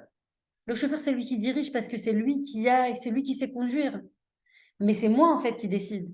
C'est moi qui ai la volonté. C'est moi qui exprime mes désirs. Le chauffeur, il est censé juste conduire. Donc, c'est l'âme animale, on a dit, c'est elle qui met en motion les besoins du corps. Mais en fait, nous, on est plus que notre corps. Si on n'était que notre corps, GPT, c'est il est équivalent à nous. L'intelligence artificielle, on va dire que c'est équivalent à l'intelligence humaine. Mais comme nous, on est le fruit, pas juste d'une collection de données, on est le fruit d'une vraie réflexion, d'émotions et d'une identité spirituelle, ça fait qu'on a une valeur qui est 1000 fois supérieure à une intelligence artificielle. Je sais que Solange, elle va me dire... C'est du travail. Hein? Non, mais c'est du travail. Il faut savoir où on va en même temps. Il faut savoir où on veut aller. Où on veut aller, où on est censé aller. Où on est censé aller. Voilà. Excellent. Donc, le chauffeur, lui, ne sait pas où il est censé aller. Le chauffeur, il sait où il veut ça, aller. Le travail de Exactement. on sait pas, c'est pour ça que là, c'est la Neshama. Donc, on doit laisser la Neshama nous guider. C'est ça l'idée. On doit laisser la Neshama prendre des décisions. Mais c'est très difficile parce que le chauffeur, imagine. Dans la cuisine. Le chauffeur, il se dit, attends, moi, ça fait des années que je l'écoute, elle. Laisse-moi tranquille, c'est moi qui conduis. Laisse-moi prendre des décisions. Tu comprends? Donc, il y a cette tentative de prise de pouvoir entre les deux identités, entre le chauffeur et l'employeur. Ok. C'est ça, donc, on sent. Hein. Donc, oui. On n'a pas besoin d'être sortir. Oui, clairement. Oui, bien sûr, clairement. Il y a les choses qu'on doit faire. Toute la journée. Et quand, par exemple, je te dis une bêtise, tu as envie de manger un truc, tu ne peux pas parce que c'est pas quelque chose. Non, mais parce que c'est tangible, c'est des exemples simples. On ne va pas aller plus profondément. Parce que j'avais pas envie. Voilà, tu le sens. C'est la vérité. Bien sûr. C'est vrai. Mais ça, c'est sur des choses simples. Hein. Et après, il y a des choses beaucoup plus existentielles. On utilise des choses simples parce que on est... Ouais. Ok, on continue. 9 minutes. L'âme ne doit pas... Attends une seconde. L'âme ne doit pas quoi? L'âme ne doit pas être conçue comme mise en cage dans le corps, ni même comme un point ou une substance immatérielle, mais plutôt comme une ligne continue d'existence spirituelle. Waouh, écoutez bien. Comme une ligne continue d'existence spirituelle procédant de la source générale de toutes les âmes, au-delà du corps spécifique d'un être particulier. On se rappelle qu'on a le cloud, donc on n'est pas juste une carte mémoire indépendante. On est une carte mémoire, mais qui est aussi reliée à un réseau qui est beaucoup plus grand. Donc notre Neshama, c'est pas juste ma petite Neshama qui est dans mon corps, c'est pas juste ma petite bataille intérieure. Ma petite bataille intérieure, elle est en fait liée à quelque chose de beaucoup plus élevé, beaucoup plus élevé que juste ma petite vie. Ma petite vie, elle s'inscrit dans le monde de manière générale tel qu'Hachem l'a créé. Et moi, quel rôle j'ai à jouer dedans? Quelle place je laisse avoir à ma Neshama pour avoir un rôle dans ce monde? Ça rend mes hésitations quotidiennes avec plus de sens, plus de profondeur. Donc, le lien entre le corps et l'âme est comparable à l'extrémité d'un rayon lumineux qui éclairerait un corps opaque. C'est pas juste que j'ai mis une petite ampoule, c'est l'atterrissage d'un faisceau lumineux. Un faisceau lumineux, ça veut dire qu'il y a une source extérieure de lumière. Si j'ai la lumière, si j'ai un spotlight ici, si j'ai comment ça s'appelle? Quand quelqu'un il est sur scène, il est éclairé par le rayon de lumière. La source de la lumière, elle est plus haute que la personne elle-même. Donc ça nous rappelle comment notre Neshama, elle agit sur nous. Elle n'est pas juste à l'intérieur de nous, elle est aussi à l'extérieur de nous. Donc ça veut dire qu'on appartient à quelque chose de plus grand que nous-mêmes. Et parce que l'âme n'est pas un point unique dans l'espace, elle ne doit pas être perçue comme monolithique, comme si elle n'avait qu'une seule qualité ou un seul caractère, comme les malachim par exemple, mais comme une structure complexe. Différents niveaux. spirituels s'y côtoient ou s'y superposent. Alors, pourquoi on dit s'y côtoient ou s'y superposent? Parce que, par exemple, les capacités physiques et les capacités spirituelles, parfois, elles vont s'entremêler. Par exemple, notre pouvoir de réflexion, ça peut s'entremêler avec différentes parties de la neshama spirituelle, dans notre compréhension de la divinité, des choses abstraites. Donc, il y a des mélanges, des échanges entre la neshama divine et spirituelle. Dans un premier temps, l'âme donne simplement au corps sa vie et son existence. Donc ça, c'est le nefesh. Ce flux vital qui caractérise toute chose vivante et permet à un règne animal et au règne végétal d'exister. Donc, quand on parle d'un corps sans vie et d'un corps avec vie, qu'est-ce qui fait que le corps a une vie ou n'en a pas? C'est sa neshama. Parce que si on dit c'est les battements du cœur qui font que le corps a une vie ou pas, ben c'est pas forcément vrai parce qu'on sait qu'il y a la respiration artificielle. La respiration artificielle, c'est on fait battre le cœur, même si le cœur de lui-même il voudrait pas battre. Et on considère que la personne elle est encore en vie à ce moment-là. Alors qu'est-ce qui fait qu'elle est en vie ou pas? Ben, c'est la neshama. Donc c'est la neshama en fait.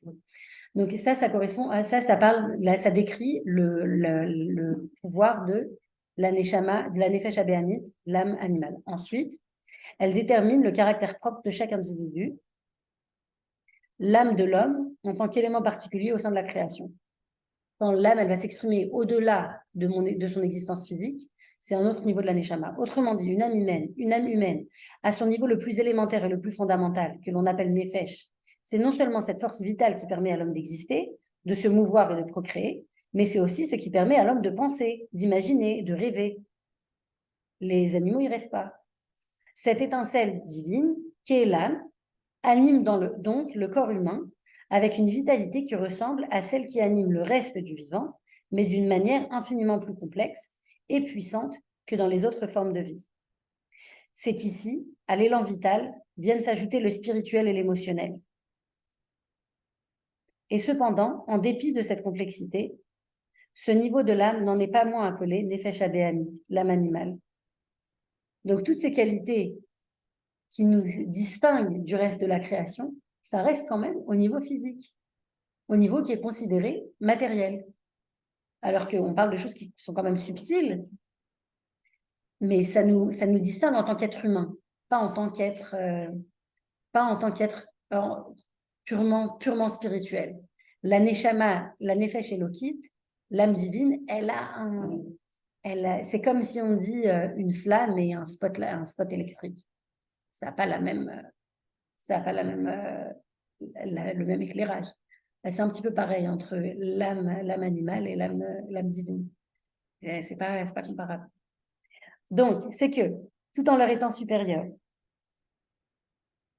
elles présentent un caractère commun aux âmes de toutes les créatures vivantes. Elles fonctionnent, pensent et est consciente d'être concentrée dans un récipient particulier, le corps. En même temps, comme nous l'avons vu, cette âme primaire, naturelle et animale de l'homme, ne se limite pas aux seuls besoins animaux ou matériels de chaque individu, mais s'étend à bien d'autres aspects de sa personnalité qui ne sont cependant pas encore de l'ordre du divin.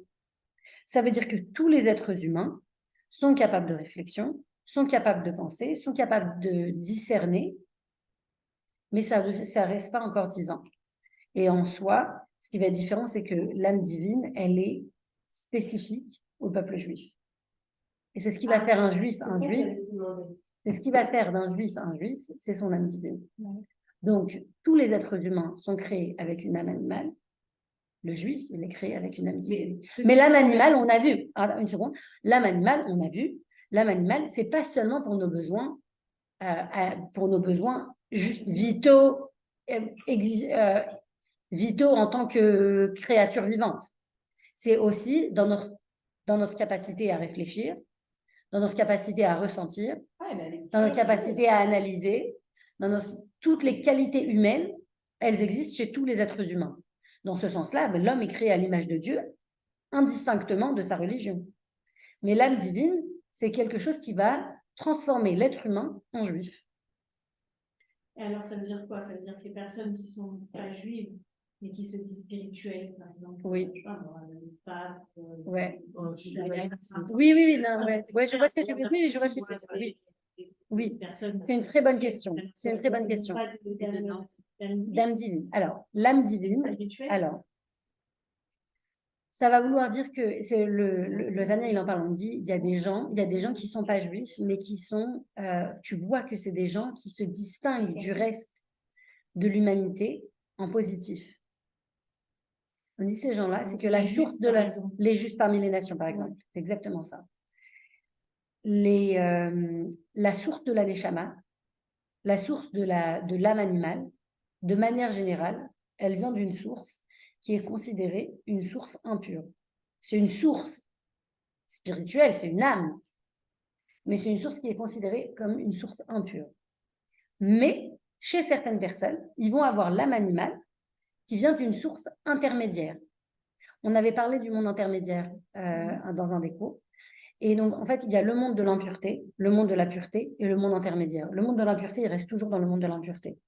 Le monde intermédiaire, il peut se diriger soit vers l'impureté, soit vers la pureté, la sainteté, selon comment il est utilisé. Et le monde de la pureté, ben, il est pur. Les justes parmi les nations, les convertis, leur neshama, les convertis, c'est pas sûr. Je ne me rappelle pas exactement, parce qu'on dit que les convertis naissent avec une neshama, mais elle doit être révélée. Parce qu'il y a des convertis qui sont... C'est pour ça qu'on dit dans la Torah, on dit guerre chez Nidgayer. Un converti qui s'est converti. Je dis, mais avant qu'il se convertisse, il n'est pas converti. Il est non-juif. Donc on devrait dire un non-juif qui s'est converti. On dit non, parce qu'en fait, quelqu'un qui se convertit, sincèrement, il est né déjà avec une appartenance au peuple juif, mais il n'est pas arrivé sur terre dans un corps qui appartenait déjà au peuple juif. Donc, il doit faire le travail. Ça veut dire, c'est comme... ouais. Il n'a pas été livré la bonne. Mais il est né avec une neshama d'appartenance au peuple juif. Ça, c'est vrai. Et c'est pour ça, ben oui, chez les convertis qui sont des vrais convertis, on voit qu'en fait, ils ont une attirance, il y a un sentiment d'appartenance au peuple juif qui est imprégné très, très jeune.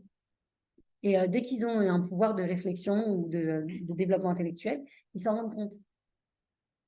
Et donc, c'est pour ça qu'on dit un converti qui s'est converti, parce avant même d'être converti, il a cette identité d'appartenance. Ça, je sais que ça touche tout le monde, des noirs, des blancs, des trucs. Oui. Moi, quand j'habitais à Baltimore, il y avait plein de noirs qui se convertissaient super religieux. Ouais. Ouais. Parce que ma fille, elle a une ça change pas, on va dire la couleur, etc. Mais tu sais que tu vas vraiment te galérer. Tu sais que ça va être compliqué d'aller dans une religion qui est quand même un peu pas très ouverte d'esprit. Ouais. Bah oui, clairement.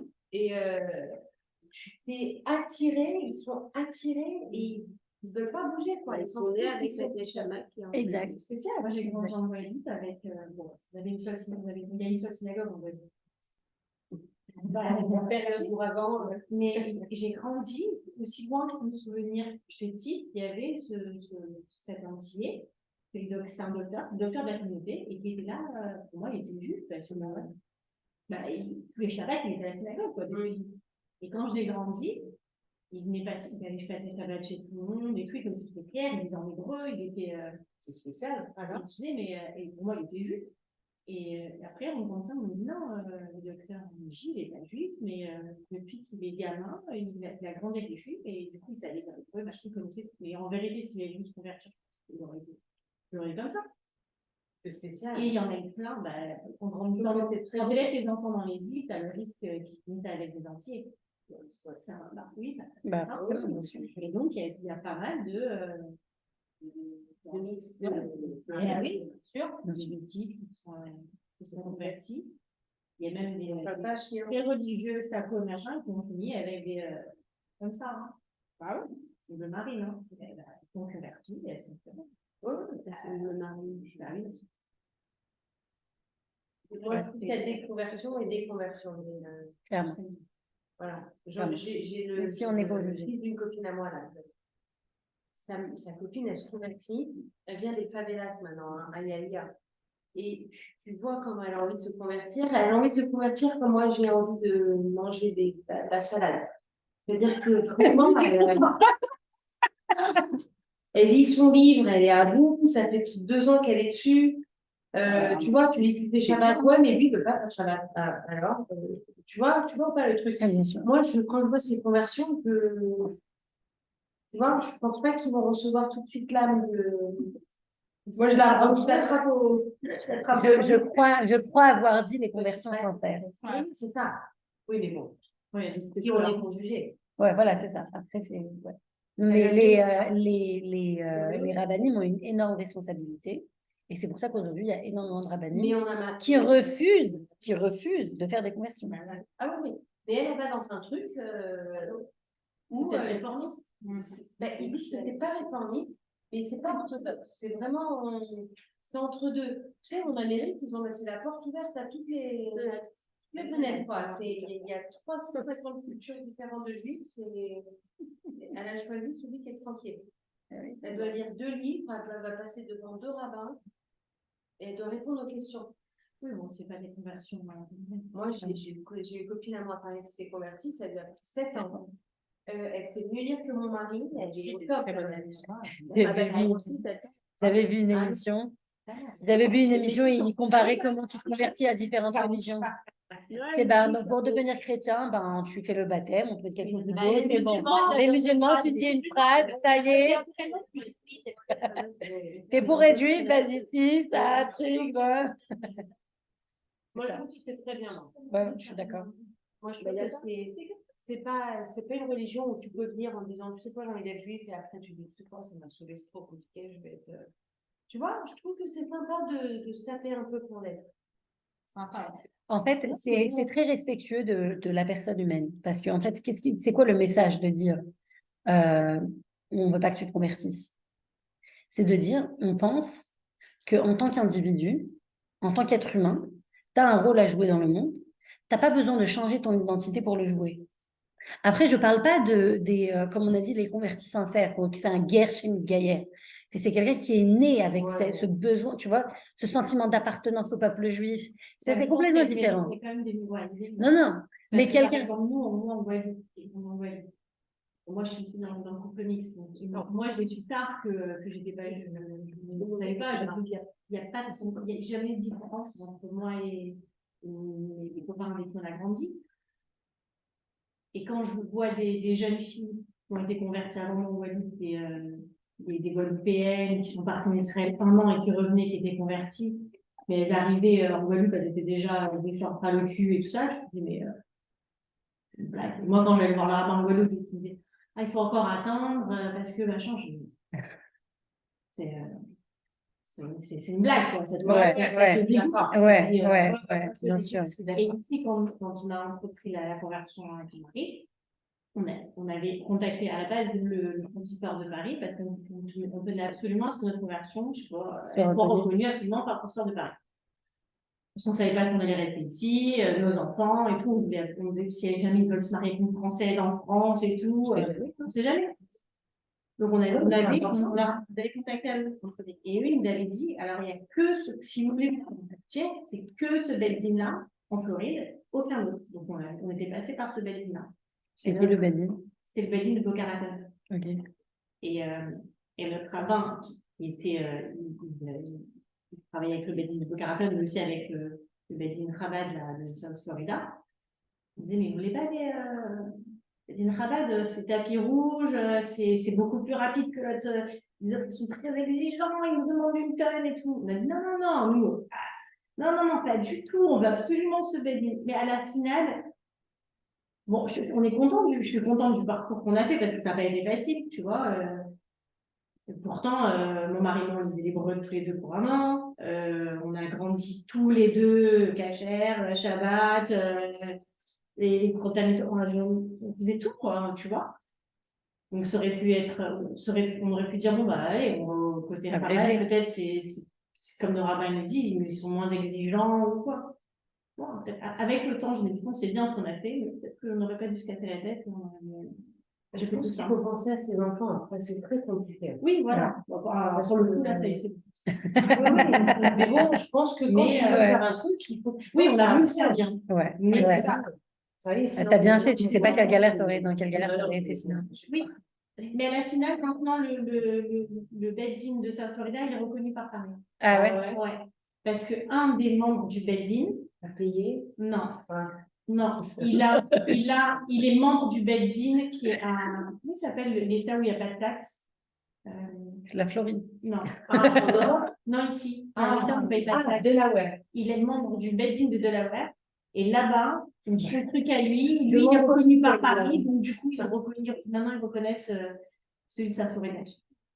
Donc, c'est une Dallas, quand même. Par contre, moi, je trouve que la dureté de certains beddings, c'est très, très violent. Moi, je Voilà. pense qu'on pourrait pas Ils par là. essayent de décourager les ouais, mais ils sont vraiment... C'est pas très... Non, mais moi, je pense que c'est très bien de demander